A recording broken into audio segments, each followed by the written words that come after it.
कितना मुश्किल है ये कहना भी और सहना भी, लेकिन यूपी में लगातार ऐसी खबरें सामने आ रही थी कि गंगा में शव बहाए जा रहे हैं।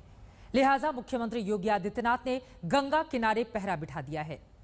एसडीआरएफ की टीम लगातार गंगा घाटों पर निगरानी कर रही है ताकि गंगा में कोई शव न बहाने पाए।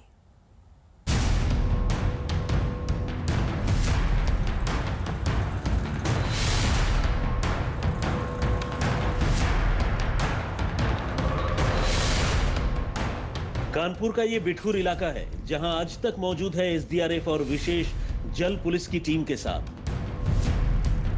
एसडीआरएफ और विशेष जल पुलिस इन दिनों यहां इस अभियान में जुटे हैं कि कोई गंगा में शवों को प्रवाहित न करे। कोरोना से त्राहिमाम के बीच गंगा में सैकड़ों शवों के बहने पर मचे हड़कंप के बाद ये पेट्रोलिंग शुरू हुई है। हम इस वक्त यूपी पुलिस के उस पेट्रोलिंग पर हैं जो नदियों में हो रही है और हम कानपुर की गंगा में इस वक्त मौजूद हैं, क्योंकि कानपुर के एक किनारे पर, एक छोर पर, यानी कि जो उन्नाव का इलाका है, उस इलाके में ढेरों शव गंगा के किनारे दफन कर दिए गए और कई तो गंगा में मिले।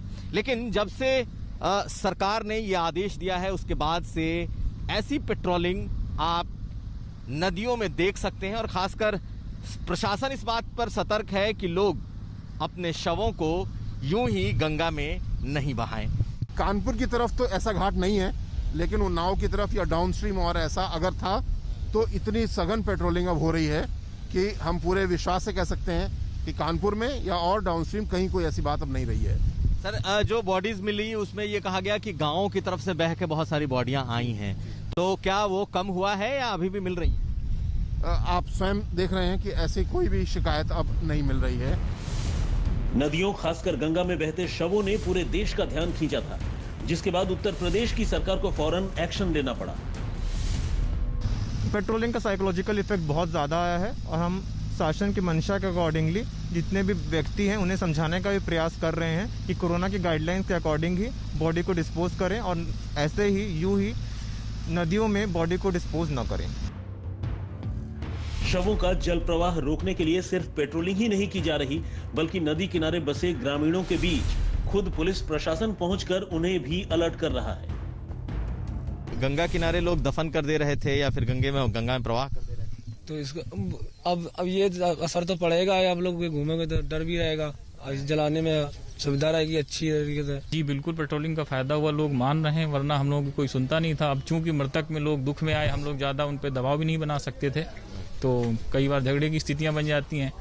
लेकिन अब जब से प्रशासन ने गश्त और ये घाटों पर ड्यूटी चालू की है तो लोग मानते हैं और अपना सुचारू रूप से वही जो एक सनातन धर्म के अनुसार शमशान घाट पर कार्य होता तो वही हो रहा है।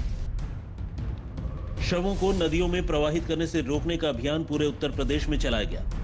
जहां प्रशासन बेहद सतर्क है वो जगहें हैं कानपुर, उन्नाव, बलिया, फतेहपुर, गाजीपुर और वाराणसी।